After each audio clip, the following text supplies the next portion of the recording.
Onda me je primio masone i kad su mi skinuli poves sa očiju, jer uđete u masoneriji, ulazite u salu i vodi vas neko, posle sam saznao da mi je to dragi prijatelj, zatvorenih očiju. I onda kad su mi skinuli poves sa očiju, ja sam video najbitnije ljude i najbitnije glumce u Srbiji oko sebe. Glumce, sudije, kasnije sam vidio da su sudije, advokati, profesori pravnog fakulteta. Jedan je bio, umro je jedan profesor rimskog prava, čuveni.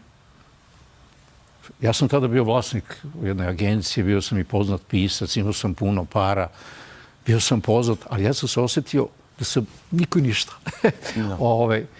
Ali kad smo počeli da se upoznajemo i kad smo se jedan drugome postali braća i oslovljavali se sa brate na ti, stvorio se, u stvari već je postojao tu egregor koji je napravio Tapi, u koji sam se ja utopio. I svaki novi koji došao je, osjećao je slast te bratske ljubavi, harmonije koju Tapi širi.